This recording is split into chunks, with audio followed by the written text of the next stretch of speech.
Welcome to the Tar education friends. Tar education के daily current affairs class में मैं प्रकाश कुमार आप सभी का स्वागत करता हूं।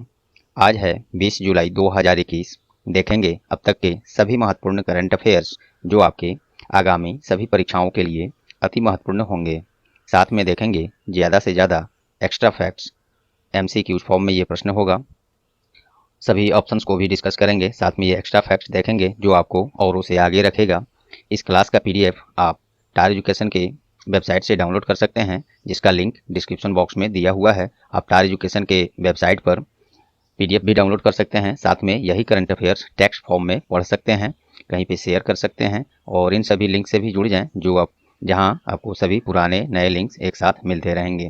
प्रश्न हिंदी इंग्लिश दोनों में है। आपसे आग्रह है कि क्लास को पूरा अटेंड करें, अंत तक देखें, तभी आपको इस क्लास का महत्व पता चलेगा। और क्लास परीक्षा उपयोगी लगे तो प्लीज़ वीडियो को लाइक कर दें, अन्य दोस्तों के साथ शेयर कर दें, ताकि टार एजुकेशन का आपके द्वारा छोटी सी एक प्रयास से बड़ी सहयोग मिल जाए। और चैनल पर आप नए हैं या चैनल को अब तक सब्सक्राइब नहीं किए हैं तो प्लीज़ अभी सब्सक्राइब बटन दबा दें, और पहले से सब्सक्राइब कर लिए हैं तो आपका दिल से आभार। तो चलिए शुरू करते हैं आज का क्लास। पहला प्रश्न है, which Indian actors director has recently received the oil Dior, जिसे गोल्डन आई भी बोलते हैं इस पुरस्कार को, award at the Cannes film festival 2021। Sorry, English में बोले हैं तो 2021 होगा।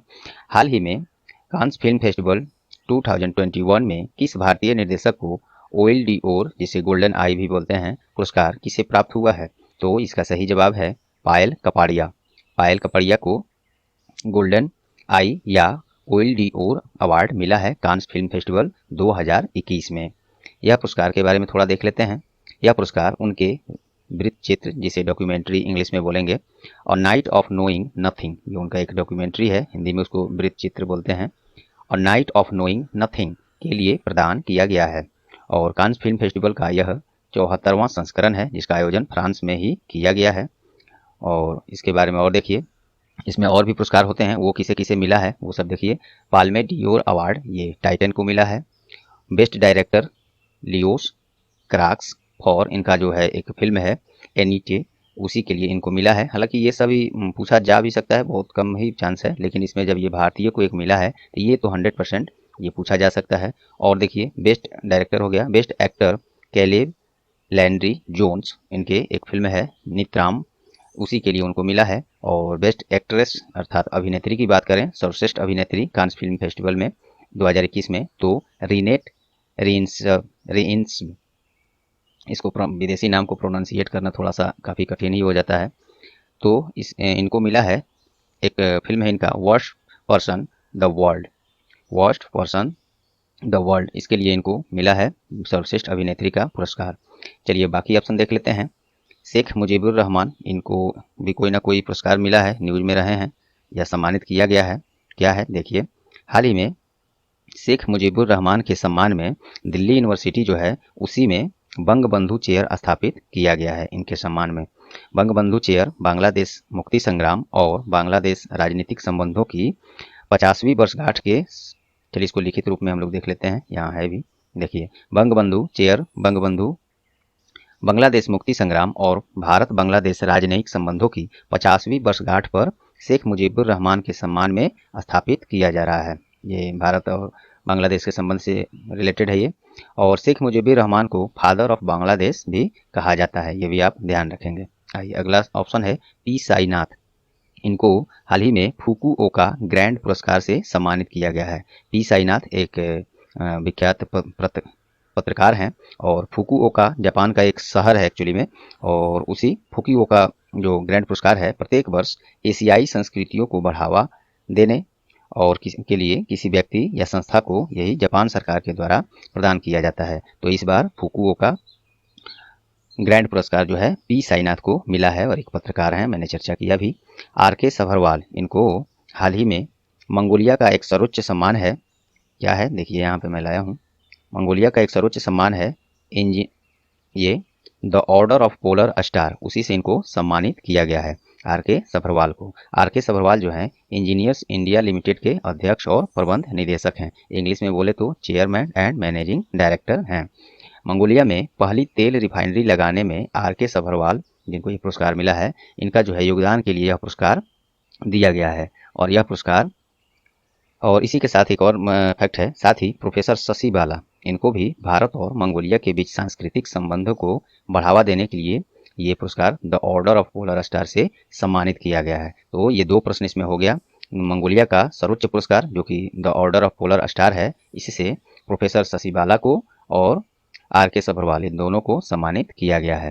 चलिए वो हो गया, 4 ऑप्शन हो गया। तो इस प्रश्न से देखिए इतने फैक्ट्स मिले। एक प्रश्न था इसमें, देखिए 3, 6, 8, मतलब कम से कम एक प्रश्न में मिनिमम 5 से 10 एक्स्ट्रा हम लोग देखते ही हैं। 4 तो ऑप्शन ही नए नए मिल जाते हैं प्रश्न तो। और इसमें आपको ज़्यादा इसमें चिंता करने की बात भी नहीं है, ज़्यादा ओवरलोड भी नहीं पड़ा, आपको आहिस्ता आहिस्ता इतने सारे फैक्ट्स दिमाग में शिफ्ट हो गए। तो आपसे आग्रह है कि क्लास पूरा करें और डेली अटेंड करें। अन्य दोस्तों से भी बताएं टार एजुकेशन के बारे में। जल्दी हम लोग अन्य टॉपिक्स सब्जेक्ट्स पर क्लास शुरू करने जा रहे हैं, तो आगे और फ़ायदेमंद होने वाला है टार एजुकेशन का ऑनलाइन ये यूट्यूब चैनल, क्योंकि ऑफलाइन में हम लोग अब तक थे, अब ऑनलाइन में भी आना पड़ा है कोविड-19 के कारण, क्योंकि छात्रों का वही डिमांड था। चलिए अगला प्रश्न देखते हैं। हाल ही में हरेला फेस्टिवल या हरेला उत्सव भी बोल सकते हैं, किस राज्य में मनाया गया है? तो इसका सही जवाब है उत्तराखंड। उत्तराखंड में हरेला फेस्टिवल या हरेला उत्सव मनाया जाता है। क्यों? तो उत्तराखंड में नई फसल आने की खुशी में ये हरेला उत्सव मनाया जाता है। उत्तराखंड में मनाया जा रहा है तो उसके बारे में देखते हैं। देहरादून उसका एक राजधानी है जो इंटर सीजन के लिए है, और एक है गैरसैंण समर सीजन के लिए, गर्मी के दिनों के लिए। और मुख्यमंत्री पुष्कर सिंह धामी ये हाल ही में नए बने हैं, याद रखेंगे, पूछा जा सकता है। और वहाँ राज्यपाल हैं बेबी रानी मौर्य। बाकी ऑप्शन देखते हैं। तेलंगाना क्यों न्यूज में रहा है? तो यहाँ हाल ही में आषाढ़ बोनालू उत्सव मनाया गया है। एग्जाम्स में आपको केवल बोनालू उत्सव भी मिल सकता है या आषाढ़ बोनालू उत्सव ये मिल सकता है। तो ये मनाया गया तेलंगाना में। और ये आषाढ़ बोनालू जो है, आइए देखते हैं इस लिखित में, आपको ज़्यादा अच्छा लगेगा। आषाढ़ बोनालू उत्सव प्रत्येक वर्ष हिंदू कैलेंडर के आषाढ़ महीने में तेलंगाना में सुख, समृद्धि और अच्छे स्वास्थ्य की कामना के लिए मनाया जाता है। तो ये बोनालू उत्सव तेलंगाना। लद्दाख में क्या हुआ? ये भी न्यूज में है। हेमिस उत्सव या महोत्सव कहाँ मनाया गया? तो लेह लद्दाख में। यह महोत्सव गुरु पद्म संभव के जन्मदिन के अवसर पर प्रत्येक वर्ष मनाया जाता है। और वहाँ जो है गुरु पद्म संभव को भगवान बुद्ध का दूसरा रूप माना जाता है। तो ये हेमिस महोत्सव लेह लद्दाख में मनाया गया। उत्तर प्रदेश में भी कुछ हुआ है, न्यूज में है, वहाँ भी कुछ मनाया गया। तो बनाना फेस्टिवल हाल ही में उत्तर प्रदेश के कुशीनगर में बनाना फेस्टिवल मनाया गया। उत्तर प्रदेश के मुख्यमंत्री योगी आदित्यनाथ, राज्यपाल राजधानी लखनऊ है और राज्यपाल आनंदीबेन पटेल हैं। चलिए अगला देखते हैं। हाल ही में किस दिन नेल्सन मंडेला अंतर्राष्ट्रीय दिवस मनाया गया? ये प्रश्न मैं वेबसाइट पर पहले ही दे दिया था, लेकिन कल इसको मैं लाना भूल गया था, तो आज लाना पड़ा है। चलिए कोई नहीं, फिर से हम लोग देख लेते हैं। नेल्सन मंडेला अंतर्राष्ट्रीय दिवस मनाया गया 18 जुलाई को। इसके बारे में देखिए, यह दिवस नेल्सन मंडेला के जन्म दिवस, जो कि 18 जुलाई 1918 को इनका जन्म हुआ था। तो इसी अवसर पर प्रत्येक वर्ष नेल्सन मंडेला अंतर्राष्ट्रीय दिवस मनाया जाता है। नेल्सन मंडेला दक्षिण अफ्रीका के प्रथम अश्वेत राष्ट्रपति थे, ये भी जानना जरूरी है, ये सब पूछा जाता है। और नेल्सन मंडेला राष्ट्रपति बनने से पूर्व दक्षिण अफ्रीका में रंग भेद जैसी समस्या को दूर करने में अपना अहम योगदान दिया था। और यह दिवस पहली बार जो है 18 जुलाई 2010 को संयुक्त राष्ट्र के पहल पर मनाया गया। संयुक्त राष्ट्र के देन है कि ये दिवस मनाया जा रहा है, उसके बारे में देखते हैं। यूनाइटेड नेशन, संयुक्त राष्ट्र, इसका स्थापना 24 अक्टूबर 1945, हेडक्वार्टर न्यूयॉर्क है और सेक्रेटरी जनरल एंटोनियो गुटेरेस हैं। इसका और इनका कार्यकाल हाल ही में फिर से बढ़ाया गया है। तो न्यू अपॉइंटमेंट में न्यूज में आ चुका है, तो वो इसमें आपको एग्जाम्स में पूछा जा सकता है, ध्यान देंगे इस पर। चलिए बाकी ऑप्शन देखते हैं। 15 जुलाई को क्या मनाया गया? तो हाल ही में विश्व युवा कौशल दिवस, ये 15 जुलाई को मनाया गया। इसका थीम था, देखिए यहाँ थीम है इसका, री imagine youth skills post pandemic. ये मनाया गया विश्व युवा कौशल दिवस 15 जुलाई को। 12 जुलाई को क्या हुआ? तो 12 जुलाई को विश्व मलाला दिवस 12 जुलाई को मनाया गया। इसके बारे में थोड़ी सी जानकारी देख लीजिए, अच्छी है, ये जरूरी है। तो मलाला दिवस जो है संयुक्त राष्ट्र के पहल पर प्रत्येक वर्ष 12 जुलाई को मनाया जाता है। मलाला दिवस ये है मलाला यूसुफजई, जो कि पाकिस्तान में युवा सामाजिक कार्यकर्ता हैं, इन्हीं के ऊपर ये मनाया जाता है 12 जुलाई को। और भी देखिए इनके बारे में। महिलाओं और बच्चों के अधिकारों तथा लड़कियों के शिक्षा के लिए आवाज़ उठाने के लिए मलाला यूसुफजई को 2014 में सबसे कम उम्र में नोबेल शांति पुरस्कार दिया गया था। तो ये अलग से जीके का क्वेश्चन भी है। सबसे कम उम्र में नोबेल शांति पुरस्कार ये मलाला यूसुफजई को दिया गया था। मलाला यूसुफजई का एक पुस्तक भी है, आई एम मलाला। तो ये सभी जानकारी आपको वेरी इंपॉर्टेंट था, जानना जरूरी था। चलिए 11 जुलाई बचा एक, तो इस दिन क्या मनाया जाता है? तो विश्व जनसंख्या दिवस 11 जुलाई को मनाया जाता है। आइए इसके बारे में भी वेरी इंपॉर्टेंट है, ध्यान से सुनेंगे इसको, फैक्ट्स को। 11 जुलाई को विश्व जनसंख्या दिवस मनाया गया। इसका थीम रहा था इस बार इम्पैक्ट ऑफ द कोविड-19 पैंडेमिक ऑन फर्टिलिटी। जनसंख्या की दृष्टि से भारत विश्व में दूसरे और चीन पहले स्थान पर है। और भारत में पहली बार जनगणना ब्रिटिश वायसराय लॉर्ड मेयो के अधीन 1872 में हुई थी। और भारत में पहली संपूर्ण जनगणना जो है, की बात करें, ये भी अलग से क्वेश्चन है। ये भारत में पहली संपूर्ण जनगणना की बात करें तो 1881 में हुई थी। और भारत में राष्ट्रीय स्तर पर जनगणना प्रत्येक 10 वर्ष पर होता है। ये भी एक अलग से प्रश्न है, कितने वर्ष पर? तो प्रत्येक 10 वर्ष पर रेगुलर जो है ये जनगणना अपने भारत में कराया जाता है। और ये कराया जाता है गृह मंत्रालय के अंडर। और लास्ट बार हम लोग का जनगणना 2011 में हुआ था, और 10 साल बाद तो 2021 हुआ, जो कि चल रहा है। और इस बार कोविड-19 के कारण ऐसा लग रहा है कि देखिए होता है या नहीं, ये सरकार के ऊपर है। और पैंडेमिक जो कोविड-19 है उसकी स्थिति पर निर्भर है।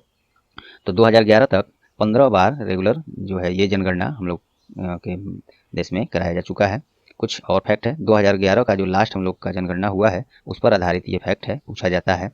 कुल जनसंख्या 1 अरब 21 करोड़ 8 लाख 54,977 जनसंख्या रहा है 2011 तक भारत का, जिसमें से पुरुष जनसंख्या इतना है, महिला जनसंख्या इतना है। और साक्षरता की बात करें तो कुल जनसंख्या का 74.04% साक्षर है जनसंख्या भारत का 11 तक। और उसमें से पुरुष जनसंख्या 82.14% साक्षर है, महिलाएं 65.46% साक्षर हैं। और जनसंख्या घनत्व की बात करें तो प्रति वर्ग किलोमीटर 382 लोग निवास कर रहे हैं। और लिंगानुपात 1000 पुरुषों पर 943 महिलाएं वीमेंस हैं। तो ये फैक्ट रहे। देखिए एक प्रश्न में आपको, इसमें तो हमको लगता है 20 फैक्ट्स आपको एक्स्ट्रा मिल गए। तो इस तरह से टार एजुकेशन पर क्लास कराया जाता है, जो आपको बिल्कुल पता नहीं चलेगा कि थोड़ा सा भी ओवरलोड हुआ आपके दिमाग पर, लेकिन इतने सारे फैक्ट्स आपको धीरे धीरे आपके माइंड में शिफ्ट होते जाएगा, जो कि जरूरी है, परीक्षा उपयोगी है। चलिए अगला है, हाल ही में किसे internet and mobile association of India IAMAI का अध्यक्ष बनाया गया है, नियुक्त किया गया है? तो ये संजय गुप्ता को। संजय गुप्ता जो हैं ऑलरेडी गूगल इंडिया में वाइस प्रेसिडेंट हैं, अर्थात उपाध्यक्ष हैं, और प्रबंध निदेशक अर्थात मैनेजिंग डायरेक्टर भी हैं। तो इसलिए ये चर्चित हैं। तो गूगल से हैं तो गूगल के बारे में देख लेते हैं। स्थापना गूगल का 4 सितंबर 1998 में, headquarter mountain view California United states में। और CEO सुंदर पिचाई हैं, ये भी अपने भारतीय ही हैं, ये भी भारतीय हैं। चलिए बाकी ऑप्शन देखते हैं। पीयूष गोयल की भी कुछ नियुक्ति हुई होगी, देखते हैं। उम्मीद करता हूँ ये बताया गया है, हालांकि एक दो रोज पहले। तो पीयूष गोयल को हाल ही में राज्यसभा में सदन के नेता नियुक्त किए गए हैं। अमित शाह और पीयूष गोयल के बारे में कुछ और देख लेते हैं। इनको नई नई मंत्रालय जो हाल ही में मिला है वो भी आइए देख लेते हैं। चौथा प्रश्न है यहाँ पे मैं दिया हूँ। पीयूष गोयल को सदन का नेता नियुक्त किया गया है। और पीयूष गोयल वर्तमान में इतने सारे मंत्रालय के मंत्री हैं। एक तो है ministry of commerce and industry, वाणिज्य और उद्योग मंत्री, कंज्यूमर अफेयर्स अर्थात उपभोक्ता मामलों के मंत्री, फूड एंड पब्लिक डिस्ट्रीब्यूशन के, और मिनिस्टर ऑफ टेक्सटाइल कपड़ा मंत्री भी यही हैं। उम्मीद करता हूँ ये सब आप दिमाग में शिफ्ट कर लेंगे, दोबारा जरूरत पड़े तो भूले नहीं। अमित शाह, इनको हाल ही में जो भारत में एक नया मंत्रालय बनाया गया है, क्या नाम है उसका? सहकारिता मंत्रालय या सहयोग मंत्रालय के नाम से भी जाना जाता है। तो सहकारिता मंत्रालय जो भारत में अभी अभी नया बना है, उसके सबसे पहले मंत्री अमित शाह को ही बनाया गया है। और ये ऑलरेडी गृह मंत्री भी अपने भारत के हैं ही।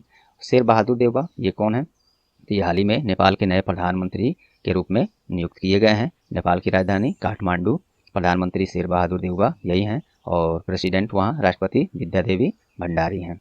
चलिए अगला प्रश्न है, हाल ही में किस भारतीय चेस ग्रैंड मास्टर के द्वारा स्पार्क सेन ट्रॉफी जीता गया है? तो ये जीता गया है विश्वनाथन आनंद के द्वारा।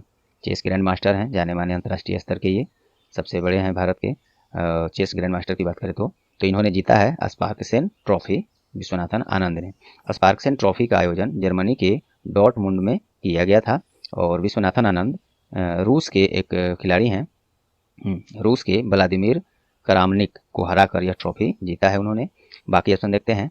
अभिमन्यु मिश्रा, ये सभी भी देखिए स्टार एजुकेशन का एक खासियत ये भी है, प्रश्न आपका जो रहता है, जिस टॉपिक पर रहता है, जिस क्षेत्र से रहता है, ऑप्शंस और फैक्ट्स उसी आधार पर चुन के लाया जाता है। तो फैक्ट्स तो सब जगह आपको उसी तरह का मिल जाता है, लेकिन ऑप्शन भी हूबहू बिल्कुल उसी क्वेश्चन पर बेस्ड लाया जाता है। तो इसमें काफ़ी मेहनत एफर्ट्स लगाना पड़ता है। इसीलिए आपसे आग्रह आप लोग से किया जाता है कि ज़्यादा से ज़्यादा इस क्लास को शेयर करें। आपका एक छोटा सा प्रयास स्टार एजुकेशन के लिए बहुत बड़ा सहयोग बन जाएगा। चलिए, अभिनव मिश्रा, ये हाल ही में इनको दुनिया के सबसे कम उम्र के ग्रैंड मास्टर बन गए हैं। देखिए बहुत बड़ी प्रश्न है ये ऑप्शन में घुसा हुआ है। फिर भी अभिमन्यु मिश्रा जो है सबसे कम उम्र का, दुनिया का सबसे कम उम्र का ग्रैंड मास्टर अर्थात चेस ग्रैंड मास्टर बन गए हैं। तो ये हैं अभिमन्यु मिश्रा और ये भारतीय मूल के न्यू जर्सियन नागरिक अब हो गए हैं और इनका उम्र मात्र 12 वर्ष 4 महीने है। इसी जुलाई के आधार पर मैं बता रहा हूँ। और अभिमन्यु मिश्रा ये तो हो गया। हाँ चलिए ठीक है। अब बाकी ये ऑप्शन देखते हैं। निहाल सारिन, ये हाल ही में ये भी भारतीय चेस ग्रैंड मास्टर हैं। इन्होंने सर्बिया ओपन चेस चैंपियनशिप जीता है। किसने? तो निहाल सरीन ने। निहाल सरीन केरल राज्य से संबंध रखते हैं। इनका उम्र 16 वर्ष है। चलिए, निहाल सरीन एक और हाल ही में पुरस्कार जीते हैं, silver lake open chess tournament 2021, ये भी इन्होंने ही जीता है। चलिए दोस्तों, आज क्वेश्चन बहुत कम ही मिला है करंट अफेयर का। तो यहाँ हमको लगता है 10-11 क्वेश्चन है, जिसमें से 5 प्रश्न पर मैंने MCQ फॉर्म किया है। इतने सारे फैक्ट्स हम लोग एक्स्ट्रा देखे। अब यहाँ से कुछ क्वेश्चंस वेरी इंपॉर्टेंट वो भी हैं, उसको देख लेते हैं one liner with extra facts के साथ। हाल ही में कांस फिल्म फेस्टिवल 2021 में किस फिल्म को सर्वश्रेष्ठ फिल्म का रूप में चुना गया है? तो ये मुरीना फिल्म है एक, उसी को सर्वश्रेष्ठ फिल्म के रूप में चुना गया है। और ये सभी डिटेल्स हम लोग एक ऊपर में प्रश्न था उसमें हम लोग देख ही चुके हैं कि कांस फिल्म फेस्टिवल का ये 74वां संस्करण है और फ्रांस में आयोजित किया गया है। ठीक है, चलिए अगला देखते हैं। ऐसे PDF आप डाउनलोड कीजिएगा तो वहाँ से फिर से या यहाँ से स्क्रीनशॉट ले लीजिएगा बैक करके। हाल ही में ब्रिटिश ग्रैंड प्रिक्स 2021 का खिताब लुइस हैमिल्टन ने जीता है। लुइस हैमिल्टन ब्रिटेन के मर्सिडीज ड्राइवर हैं। ऐसा प्रश्न आता है, ये क्या जीता है ये छोड़ भी दीजिए, तो कभी कभी ऐसा पूछता है लुइस हैमिल्टन किस देश से संबंध रखते हैं? तो ये ब्रिटेन के मर्सिडीज ड्राइवर हैं, रेसर हैं। और लुइस हैमिल्टन मोनाको के फेरारी ड्राइवर, उनका नाम है चार्लेस लेक्रेक। तो इनको हराकर वो खिताब उन्होंने अपने नाम किया है। अगला है, हाल ही में किस भारतीय संस्था को UNDP इक्वेटर प्राइज प्रदान किया गया है? तो ये है स्नेहा कूज ट्रस्ट। एक्चुअली में ये केवल इसी को नहीं मिला है, 2 भारतीय संस्था को ये UNDP इक्वेटर प्राइज प्रदान किया गया है। तो एक है स्नेहा कूज ट्रस्ट और स्नेहा कुंज ट्रस्ट, और एक है अधिमलाई पंचगुड़ी यनरी। साउथ का भी नाम कुछ अजीब होता ही है, थोड़ा अजीब, ये नेगेटिव सेंस में नहीं बोल रहा हूँ, थोड़ा हम लोग को ये दिक्कत होता है बोलने में, उधर के लोगों को ये आसानी से वे लोग बोल पा रहे होंगे। अधिमलाई पंचगुड़ी इनरी इसको और स्नेहा कुंज ट्रस्ट को, ये दोनों को UNDP इक्वेटर प्राइज प्रदान किया गया है। और ऐसे ऐसे संस्था, टोटल 10 संस्थाओं को, ये संगठनों को ये पुरस्कार मिला है। और यह पुरस्कार उनके, ये जो दोनों को मिला है, उनके संरक्षण और जैव विविधता के क्षेत्र में काम के लिए दिया गया है। UNDP इक्वेटर प्राइज है, तो UNDP के बारे में देखते हैं। United Nations development programme, UNDP का फुल फॉर्म है। स्थापना 22 नवंबर 1965 में, हेडक्वार्टर न्यूयॉर्क है और प्रेसिडेंट असीम स्टीनर हैं। चलिए अगला है, हाल ही में केंद्र सरकार ने राष्ट्रीय पेंशन प्रणाली के तहत पेंशन फंड प्रबंधन में FDI की सीमा कितना कर दिया है? तो ये 74%। ऐसा प्रश्न बिल्कुल पूछा जाता है, क्योंकि कुछ लोग सोच रहे होंगे ऐसा प्रश्न काहे को पूछा जाए, लेकिन 110% ये प्रश्न ऐसा खासकर बैंकिंग वाले एग्जाम्स में पूछा जाता है और एग्जाम्स में पूछा गया होगा, पूछा जाएगा भी।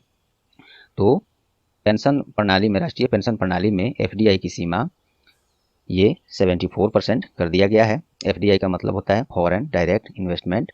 हिंदी में बात करें तो प्रत्यक्ष विदेशी निवेश इसको बोलेंगे। और ये पेंशन प्रणाली का जो भी काम है, ये पेंशन संबंधित, ये कौन करता है भारत में? इसका रेगुलेटर कौन है? PFRDA अर्थात pension fund regulatory and development authority. और प्रत्यक्ष विदेशी निवेश जो है 74% हुआ है, ये पहले 49% था, अब इसको बढ़ाकर 74% कर दिया गया है। चलिए अगला है, हाल ही में इंटरनेशनल क्रिकेट काउंसिल अर्थात आईसीसी में कितने नए सदस्य जुड़े हैं, तो ये 3 जुड़े हैं। ये नहीं पूछेगा हो सकता है आपसे कितने जुड़े हैं, लेकिन कौन कौन जुड़े हैं ये पूछा जाएगा, जो कि मैं यहाँ पे दिया हूँ। तो इसीलिए मैं इस क्वेश्चन को इसी रूप में फॉर्म किया हूँ। आपको इस जानकारी से अभी जरूरी है। देखिए, ये 3 सदस्य जो जुड़े हैं आईसीसी में, तो वे हैं मंगोलिया, तजाकिस्तान, स्विट्जरलैंड। ये तीनों देश अब आईसीसी के सदस्य बन गए हैं। अब इसी के साथ आईसीसी में कुल 106 सदस्य हो गए हैं। आईसीसी की बात हो रही है तो international cricket council, headquarter Dubai जो यूएई में शहर है। स्थापना 15 जून 1909 में। चेयरमैन ग्रेग बार्कले हैं और सीईओ जो कि मनु साहनी थे, वे इस्तीफा दे दिए हैं। उन पर कुछ डिपार्टमेंटल इंक्वायरी चल रहा है इस कारण से। तो चलिए क्वेश्चन ऑफ द डे आज का देखते हैं। यही इतना प्रश्न रहा, लेकिन जो भी रहा उम्मीद करता हूँ आप लोग को बहुत बहुत पसंद आया होगा। इसके बारे में आप लोग कमेंट में ज़रूर बताएं। हाल ही में किस दिन विश्व अंतर्राष्ट्रीय न्याय दिवस मनाया गया, तो इसका जवाब आप लोग कमेंट बॉक्स में ज़रूर दें। तो चलिए दोस्तों, उम्मीद करता हूँ ये क्लास आज का आपको परीक्षा उपयोगी लगी होंगी। यदि हाँ तो वीडियो को प्लीज़ लाइक कर दें। ज़्यादा से ज़्यादा अन्य दोस्तों ग्रुप्स में शेयर करके छोटी सी प्रयास करके टायर एजुकेशन के लिए बहुत बड़ी सहायता जो है आप इससे कर सकते हैं, कर दीजिए। और चैनल पर आप नए हैं या चैनल को अब तक सब्सक्राइब नहीं किए हैं तो अभी सब्सक्राइब बटन दबा दीजिए, और पहले से सब्सक्राइब कर लिए हैं तो आपका दिल से आभार। और साथ में बेल आइकन भी दबा दें, जिससे आपको आगे आने वाले सभी महत्वपूर्ण क्लास के नोटिफिकेशन सबसे पहले आपको मिले। तो ये रहा आज का क्लास। मिलते हैं अगले इंपॉर्टेंट क्लास में। तब तक के लिए goodbye, all the best.